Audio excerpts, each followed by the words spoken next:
Welcome to our continuing webinar series, The Future of Work, Integrating Emerging and Cross-Cutting Technologies. I'm your host, Mike Lasecki, and joining me today from Moraine Valley Community College is John Sands, and I'll introduce John more in just a moment. In our project goals, I've just highlighted number 1 and 4 today. Just to remind ourselves, we want to empower community colleges to prepare technicians for the future of work. And the last goal, foster implementation of the cross-disciplinary STEM core to maximize impact on technician education. Well, what's happening with technician education? All of us know the nature of work is changing at unprecedented speeds. And lots of technology advancements in machine learning, AI, Internet of Things, and robotics, for example, are eliminating some jobs but creating others. And technicians sit at the center of much of this disruption. And today, you'll hear more and more about how cybersecurity plays into all of these fields. Education and we as educators have to keep up. Our students' career paths are evolving, and we're going to help that evolution. I like this term, future-proofing STEM technicians. In our project, in order to accomplish this future-proofing, we've identified 3 skill areas: data knowledge, advanced digital literacy, business knowledge, and processes. We hope to integrate those 3 areas in a cross-disciplinary way into technical programs. There's a lot of information on this slide. There are just 3. We think of these as buckets, so 3 columns where all of these new skills, knowledge, and abilities play. And you'll hear more about these today. It's now my pleasure to welcome John Sands from Moraine Valley Community College. And tell us a bit about yourself, John. Personalize yourself. You got a lot of experience in this field. You've been doing this for a long time. Yeah, Mike, I've taught at Moraine now, going on 36 years. And I've run the Cassia Center with a colleague of mine, Eric Spangler, we started in 2002. So we've been working with NSF from the 1990s, and we've been working in cybersecurity in community colleges since 2002, 2003. So what I'd like to do today is talk about cybersecurity in this area of the future of work. So one of the things that we are very focused on, part of the Insight Center, is helping institutions across the country incorporate cybersecurity across the curriculum. And what I'd like to do this morning is talk about why is that necessary, and what are some of the approaches and some of the barriers and things that we as a center can help schools with. And it's a two-way conversation. So we talk about how we can help them. And I have to be honest, they talk about how they can help us in better preparing our cybersecurity professionals to work in different environments and different disciplines. So it really is a great opportunity for both cybersecurity educators and educators from other disciplines to get together and really think about ways that we can improve cybersecurity education and how we can actually design content that can be used across the curriculum. John, I heard a lot of good things about that conference last year. It was in Chicago. Will it be in Chicago again at Moraine? Yes. So we will be hosting it again this year in mid-June. It's a 2-day conference. It's held at Moraine Valley Community College, and we keep the cost very low for it. I mean, the cost basically covers the day's food and things like that. We have sponsors that cover other things. So I'll make sure to put a link to that in the show notes. All right. So the first thing we want to do is talk about, why do we think cybersecurity needs to be taught across multiple disciplines? Well, I think most people can relate to most of these things. If you're teaching in other disciplines, the first thing is the interconnectedness of modern systems. So I don't care what type of discipline you're teaching today, whether it's healthcare, business, automotive, manufacturing, basically across a myriad of different industries.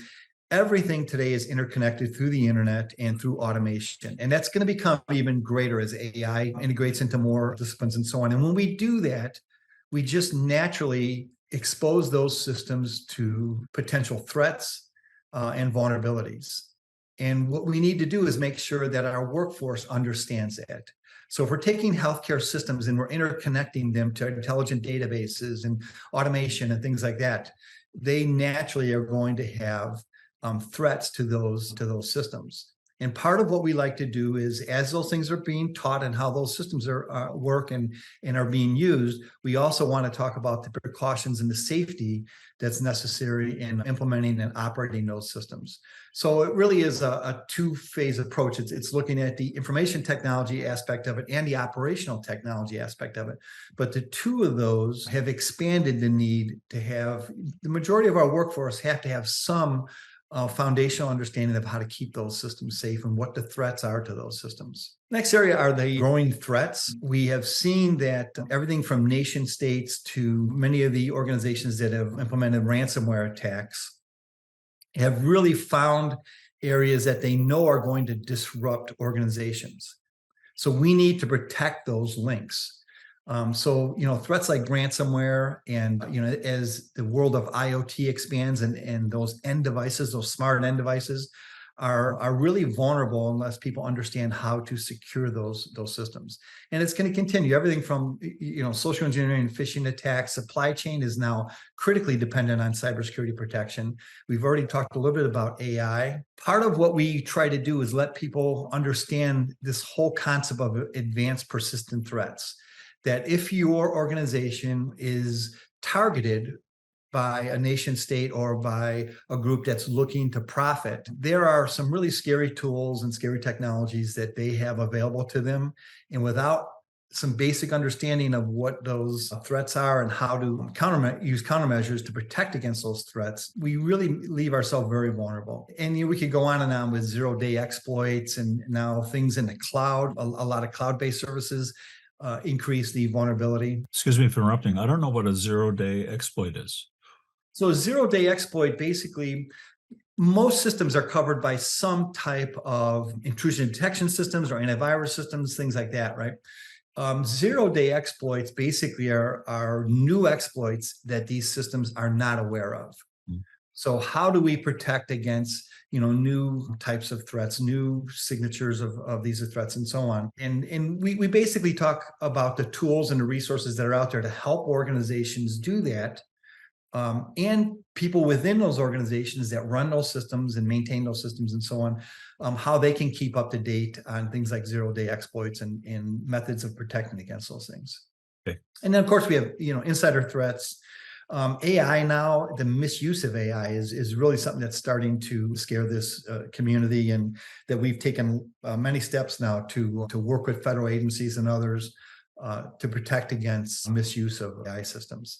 And then again, traditional things like data breaches and privacy violations. As we start to collect and share more and more information, it's our responsibility to keep that information safe. And that's, really part of what we do in teaching cybersecurity skills across the curriculum. And then you can see other things like phishing and nation state attacks, crypto related threats. These are just a myriad of types of things that we need to be aware of and that are growing as we automate and interconnect our systems. Recent impact of attacks. I can tell you one of the things that really scares the cybersecurity community are some of the recent attacks that we've seen. So now we have these things called hunter worms that will look for a target. And there are many examples of this, and they're being paired up with things like ransomware. So we need to have people understand what these are and how to identify them and then how to protect against them. But the point about these recent attacks is they're no longer just attacking your data. They now have the ability to take over controls and attack the physical plants and the safety of employees. So, it's risen to another level that, really it brings a lot of concern to people across a myriad of industries. And that could be everything from automotive to energy generation, transportation. I think most people have seen how each of these industries have become more and more automated and depend on interconnectivity. And the attackers understand that. And then part of it is just our ethical responsibility of keeping our customers' systems and their information safe. So every organization, whether it's in healthcare, business, manufacturing, so on, have these responsibilities. And then one of the things that I really like to talk about is that we've gone into the next phase of cybersecurity over the last 7-8 years. In the early years, all we were worried about was taking action to protect these systems. But today, business is bringing us to another level, and the federal government's bringing us to another level with expanded regulation and compliance. So as an example, if you haven't heard of the CMMC program, it's the Cybersecurity Maturity Model Compliance Program. And this is just one example. But the Department of Defense, and through congressional action, now is going to require all contractors and subcontractors, which basically consist of over 350,000 companies now that provide services and products for the Department of Defense, by 2025 are going to have to go through a cybersecurity compliance program. And basically what consists of is that they implement certain things from a national framework, but more importantly, that they can prove that they've implemented these things and that they are effective. But this is going to become part of everyday operation, and it's going to become part of more and more contracts. So to qualify, even to qualify for a federal contract, an organization is going to have to be able to meet and then pass these audits. And they talk about it being a maturity model.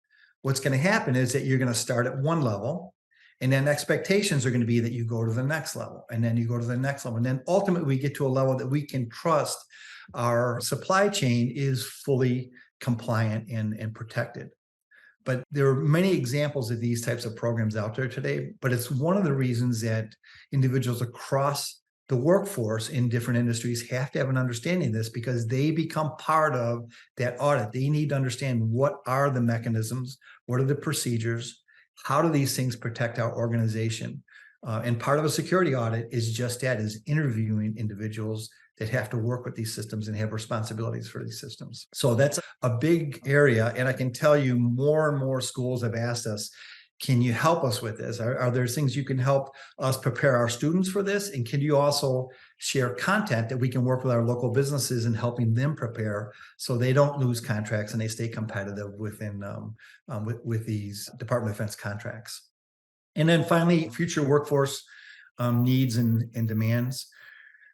Part of what's happening in cybersecurity, just like other industries, it is evolving, and the type of skills and the depth of skill are increasing. And in the past, a typical worker might need to have some fairly, simple understanding of systems. But as time's gone on, we were finding that, people like operators and people that maintain systems have to have a deeper understanding now, because when you're doing things like software updates, someone needs to be responsible to find out what vulnerabilities come with those updates, who's tested them, things like that, sourcing, and so on. So those are the reasons why. And I'm spending most of the time this morning talking about why, because I think that's the biggest hurdle we have to get over, is that people in other disciplines, ask, how can we do this? We've already got a curriculum that's jam-packed. How can we add more content? Well, these are reasons, why we feel it's absolutely critical that we do make room and we do try to build content that can be easily adopted into our existing content to teach some of these things. So when we start to talk about multidisciplinary cybersecurity education, we really talk about it in two phases. So we talk about operational technologies, and this is the use of information systems to increase the efficiency and productivity of an organization's operations. These technologies do things like detect or control through the direct monitoring or control of industrial equipment, assets, information, processes, and so on. Many times the cybersecurity individuals don't have these responsibilities. They have to work with other people across the plant or across the organization to protect these things. Most of the time, traditionally, cybersecurity people have fallen into the IT, aspect of the information technology aspect. But many job roles will require knowledge beyond just traditional skills and abilities. In fact, top candidates should have knowledge of both operational technologies and the threats and risks that accompany these technologies. So incorporating some of these things in your curriculum will actually help better prepare your students. And, just as an example, just an understanding of what CMMC is all about will definitely help your students when they apply to an organization that's going through CMMC requirements. For them to come in with an understanding of that already would be a real benefit to organizations that are looking to hire people that they're going to perform these tasks. So, I can tell you, we've worked across multiple programs in our institution and several of our partner institutions. And we've actually had many of the Department of Defense contractors come to us and say, can you advertise this to our partners and our other organizations? Because we really need people that can come in and hit the ground running and understand the program, understand things like the framework and so on. Whether or not they work in cybersecurity or they are maintenance technicians or operators or whatever. So things like that, I think, also are going to help your candidates in qualifying for many of these jobs in the future. John, have you seen this as a maybe on an interview question or a job announcement, the knowledge of CMMC preferred or And not only have I yet? seen it, is that we've actually had companies in our local area come to us and ask us, where are these things taught? Which programs Yeah. are incorporated? Can we work with your faculty in discussing how they might want to incorporate it within some of these other programs? I'm looking at specifically like manufacturing. Yeah. We have a lot of our manufacturers now that really like to see all of our manufacturing students go through at least a primer of what this is all about, and how it's implemented within an organization. So I think the other thing that we like to talk about when we're talking to others about cybersecurity across multiple disciplines is that the federal government did a massive investment in trying to define what cybersecurity requirements are, what the workforce looks like. And you might have heard of NICE, which is the National Initiative for Cyber Education. So it was run by NIST, National Institute of Standards and Technology. And basically what they did is they help businesses across the nation as well as federal agencies define what cybersecurity work looks like. And they created this thing called the Cybersecurity Workforce Framework. And what they did is they broke it down into 7 categories. So there's 7 different types of major work that's done in cybersecurity. And it starts with analysis, collection and operation of information. A whole nother area is investigation. If an attack has occurred, who investigates it? How do we track that information down? How do we collect the evidence? How do we engage law enforcement? Things like that. To operate and maintain. Operate and maintain is the area that most crosses other disciplines, because this is all about operating and maintaining our organization's operations, basically. And then oversee and govern, protect and defend, and securely provision. And I think a lot of people overlook this. Securely provision basically means large organizations have to have people that are involved in the purchasing of new systems and equipment, implementation of new systems, things like that they understand the vulnerabilities and the threats that go along with those things. And there's training that's involved with that. It truly is a cross-disciplinary area, because not only do you need to understand the threats, but you need to understand what that equipment does and how it works and things like that.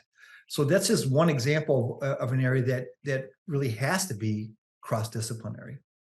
John, for technicians, they mostly are in that operate and maintain area, aren't they? Or do they cross over into some of the others? Most technicians would fall into 3 major categories. Operate and maintain would be the largest, of course. And it is the largest area within the workforce itself, by the way. Yeah. Then I would say the second would be protect and defend. And believe it or not, a lot of people that are involved in protect and defend aren't necessarily cybersecurity professionals, but they are people that have the responsibility for that system or that area of the organization. And they need to understand how to protect their resources and assets. That's really what that one's all about. So it's not necessarily that they have to have a deep knowledge of the tools and things that are used by cybersecurity professionals, but they need to understand the threats and the steps that can be implemented and need to be incorporated in preparing people that perform these tasks. But they went further and they get into 32 specialization areas. And then, believe it or not, they defined 52 different work roles. Now, this is what NIST defined. The Department of Defense has their own, and they defined 59 different work roles. So these are different work roles, each one of them incorporating cybersecurity. And the thing I need to make clear is that doesn't mean all of these people go through a cybersecurity program. They may go through a maintenance program or an electrician's program or whatever, but they have a responsibility within the organization of protecting those assets against cyber threats. John, you're scaring me with all of these 52 different work roles. I'm getting nervous here. Yeah. And I can tell you, the framework actually makes me feel more comfortable because it's helping organizations better understand how to protect themselves. Mm. So I think it's actually a good thing. It is complicated, but it's helping organizations better fit workers for their responsibilities and their roles. And the most important thing, the type of competencies that they're going to need coming out of school. And that's what we try to work with individual schools is looking at these work roles. How do they align to your different programs? And then how can we incorporate some of these competencies that are going to be necessary to protect our organizations and our systems in the future? So this one I just show just to show the complexity. There's going to be a test on this one later. Yeah. So what this is, believe it or not, these are all the cybersecurity industry recognized certifications that are out there today. And by the way, this grows every day. So there's new certifications that come out every day. And this is a really hard thing for someone to grasp. But basically the way this works is at the bottom of the level are entry level base skills that everyone needs to know about, right? And as we work our way up, they become much more advanced, much more specialized, and in many cases require many more credentials. So they may require, a baccalaureate degree and several years of experience and so on. So it works from bottom up, from entry level to advanced. And then it works from left to right to the areas of expertise. And by the way, I don't have the whole chart here because you would never be able to read it, right? You can see we have very specialized areas in cybersecurity. So everything from the people that are responsible for security management to architecture, designing the systems. And by the way, architecture is not just cybersecurity. Architecture has to be built into this, to the operation and architecture of the systems, the design of the systems themselves. So if that's a program, it has to be in the coding of the systems, the interfaces, things like that. To the analyst, to the people that have to look for what are the growing threats and how do we modify our operations procedures and so on to meet those threats, to defensive operations, to offensive operations. Offensive operations is not necessarily we're going out and attacking others, but what we're trying to do is gather intelligence so that we have early warnings and we better understand our system so we can let others know about that. So there's several federal agencies that organizations can work with today. And what they do is they work together nationally. So let's say if a bank on the East Coast has just experienced a certain type of attack, we can let everyone else know about that, right? And that's what these are really all about and when we talk about offensive operations, even to things like we put technologies out there called honeypots, which are these juicy targets that we want people to go after so we can see what kind of tools, what approaches, what types of tactics are they using when they're going after our systems. And then we can turn that around and help different industries. A good example of this is the energy systems. We've had several of these systems set up, and it's helped us nationally protect our energy systems. So we see what some of the nation states and others have tried to do in trying to disrupt energy production. Now we can take steps and we know what those methods are, and we can take better steps in protecting those things. All the way into engineering, and there's many different aspects of engineering. But this isn't a full chart, but just to give you an idea, this is the complexity of cybersecurity in today's industry. So when we talk about jobs of the future, these are the jobs of the future, and these are going to provide tons of opportunities for our students. And the thing that makes me really happy as a community college teacher is that we looked at these 7 categories of work, and NIST asked us to do a limited study of community colleges. So we did a study a couple years ago. We took 12 of the leading cybersecurity programs in the country at community colleges, and we tracked their graduates 5 to 7 years out after graduating the programs. And basically what we did is we had them self-report what areas of specializations they were working in, what work roles they had, and so on. And our perception of what a community college student would be 5 years afterwards and where they were totally different. We thought that, most of our students would fall into the 3 categories I mentioned, right? So operate and defend and so on, right? What we found is that many of our students work across all 7. And out of the 52 work roles, we covered 47 of the different work roles. So these are graduates of community college programs. Now, of course, some of them have gone on and finished, advanced degrees and so on. But they started at a community college. And what we found is that they really are meeting about 90% of those jobs, which was really sort of surprising to us. And then the other thing that we found is that what happened with many of these students is they were cross-trained. So, they might have been in a manufacturing program, but they took courses in cyber, they took courses in IT or maybe even coding, right? Today, someone in manufacturing might need to know how to do some programming or scripting. And those students rise to the top of things that we would really have thought only, baccalaureate or graduate degrees would have. But a combination of community college programs have really prepared them to take on some of the advanced work roles. That sounds like a fascinating study. Well, first, it's not easy tracking our graduates over 5 to 7 years. So, number one, did you publish that? Can I put a Yes, link yeah, to that? it's on our website. So if you go Okay. to, and I can share the link with you. I'll put it in the show notes, John. They can find it there. Yeah. Yeah, but you'll see they're very popular community colleges. You'll recognize the name of the community colleges. They're some of the larger community colleges in the country. And Wow. then what we did is we partnered with some universities and had their PhD students help us do the research. Again, we took 12 colleges and then we looked at 25 to 30 graduates of each one of those programs, and then contacted them and had them, self-assess what they were doing. Some of them we even dug a little deeper because we were really just surprised that they were working in things like investigations and some things that you'd think only baccalaureate graduates would, Yeah. governance. Yeah. So yeah, Cool. so when we talk about challenges and barriers, we understand them. You only have students for so many hours in a 2-year program. So how do we best incorporate these things, and how do we be able to fit them into a associate degree programs? And we spend a lot of time working on that. And then how do we prepare our faculty with knowledge and credentials to teach some of these things? And then are there instructional content that's out there that engages students, and not just showing PowerPoints, but are examples and are there exercises that students can take the things that they're learning in a current classroom and expand upon to teach some of the cyber content. And that's really what we've done as a center, is to try to produce a lot of those types of things. And then can we create instructional content that addresses the competencies that our businesses are asking for, or the credentials that our businesses are asking for? So those are some of the things that we heard back from the community, and at our SIAD conference that we specifically address. So here are some of the things that we've done. So we've created very short little snippets, and we've run a faculty development national academy for the last 20 some years.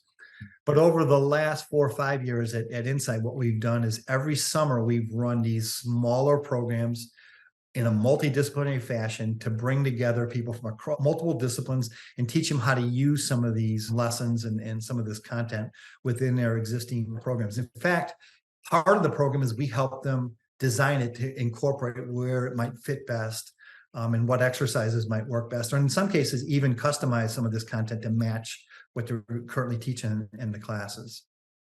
And that would include things like case studies. Most of the content that we create is highly engaging. They're animations in many cases, or they're simulations that students can actually run through an actual example of a specific industry and a specific concept that we're trying to teach.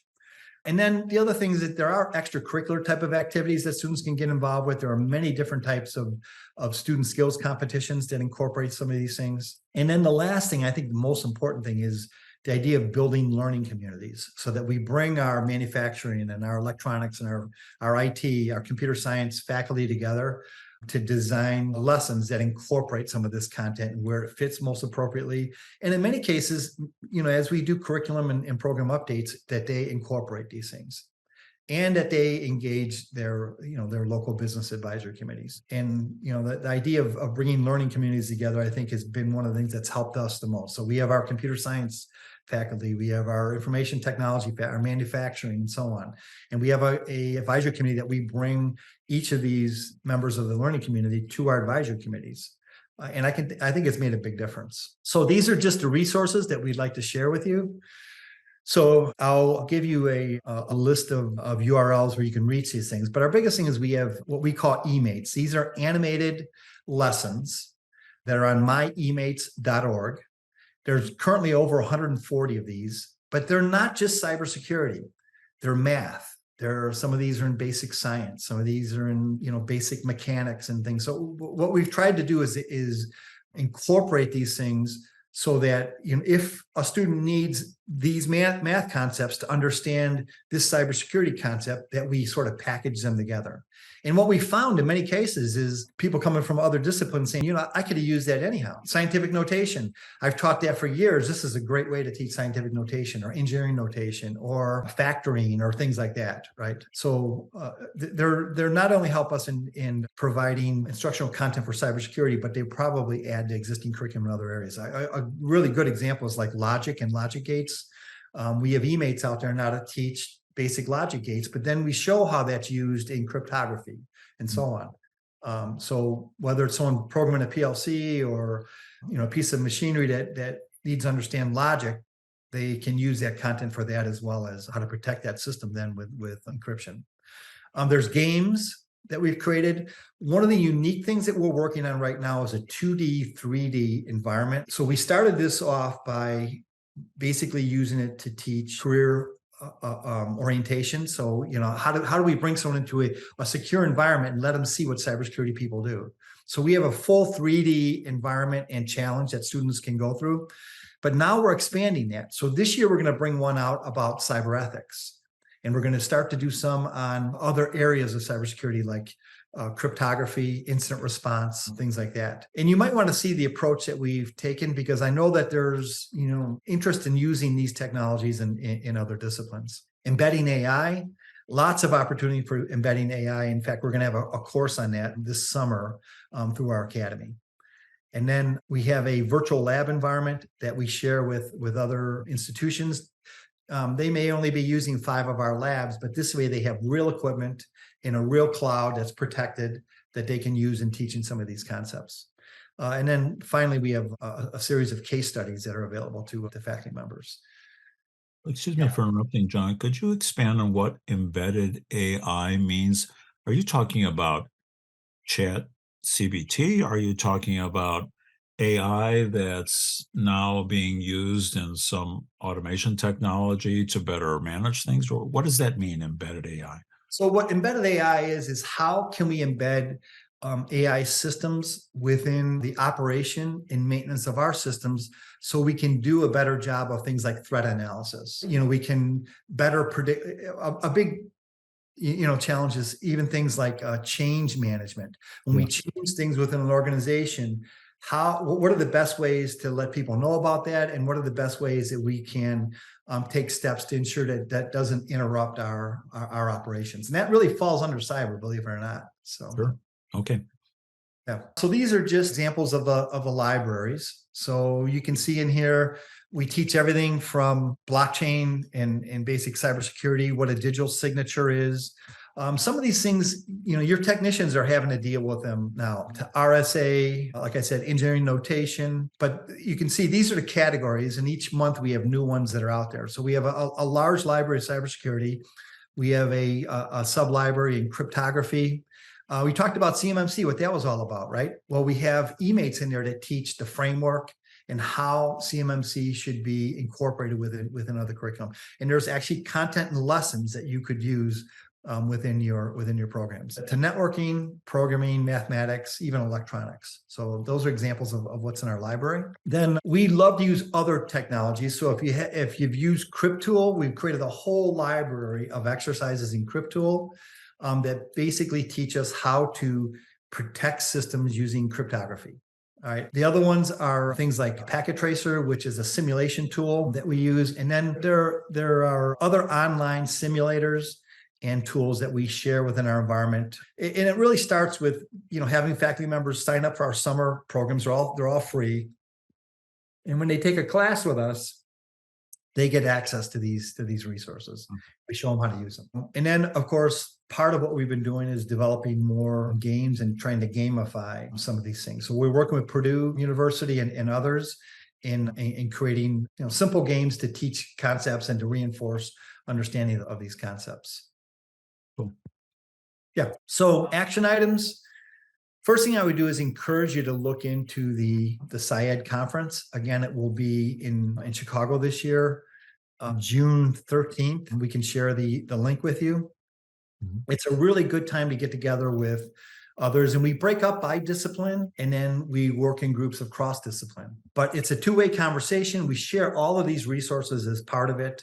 And I can tell you the people that left last year, I had many conversations about them telling me how they've incorporated the things that they took back with them from the conference last year into their curriculum this year, or they took them back to their advisory committees as they're looking at updating and making modifications to their existing programs. Because you'll be able to sit down with people in manufacturing and automotive and other areas and see the things that they're doing across the country. So there's good examples of what other schools are doing and how they're incorporating these within their programs. So that's a little bit about what's happening at the Insight Center and what we're doing to help schools, specifically community colleges, in incorporating cybersecurity across the curriculum. And I'd be more than happy to field any questions if you'd like to email them to me.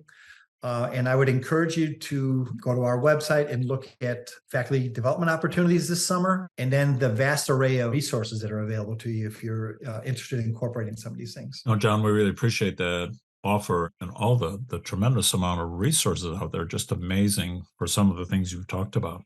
But one of the elephants in the room, and you alluded to it, is how do you bring this stuff into your existing programs, right? How do you shoehorn it in? Well, I liked your idea of putting in small amounts, not trying to change things like replace courses, but rather to integrate things. It's interesting. Recently, I was at an advisory board meeting for an electronics program. And, we got the good, strong feedback from industry. And then we said, do you have any suggestions about what we might remove from our program, to make way? And you know what their answer is? No, we don't have any suggestions about that. That's your problem. Well, they didn't exactly say that, but it Yeah. is a problem, isn't it? Of how do you make room for this? I don't know if there's a magic answer here. And there really isn't. I can tell you though, I work specifically with our automotive program as an example. Yeah. One of the things that they had to do was to start teaching wireless technologies in that program. Yeah. Because when you bring a car in today, you literally plug a dongle in and you connect to that car through a Wi-Fi connection. Yeah. Right. And then you then see what's available on that bus and all the vulnerabilities and other types of ways to connect to that car. So when we designed that lesson on how we were going to teach wireless technologies, we threaded cybersecurity into each one of those. So, we introduced Bluetooth, and then here are some of the vulnerabilities, things that a technician needs to be available, be aware of. We talked about the internet and the wireless cellular connections to the car. Again, we incorporated it there.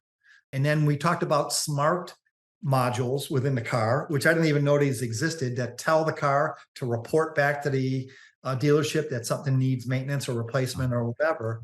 What are the vulnerabilities and what are the threats that we need to be aware with those things as well? And what I found really interesting is our automotive instructor said, yeah, the dealerships told us we should teach this, and I didn't understand what they meant by certain things. Now I do. Now that we've taught, some of these basic concepts, and you've covered some of these things with us, and they've taken it from there. I've never had to step foot back in one of their classes. They now basically teach those lessons. In fact, they've probably taken it to another level, only because that's what their advisory committee members are asking for. So, and as far as what kind of things you cut out, it's tough. I mean, because they wouldn't be in there if we didn't think they should have been in there. Yeah. But I think our advisory committees, and when they talk about competencies, we spend a lot of time today, in our advisory committees talking about, what are the ultimate competencies that someone needs to leave this program with. I think we got to keep our eye on that more than the individual knowledge units or skills that someone comes out with. The bigger competencies are more important. Some of the things they're going to pick up along the way, so.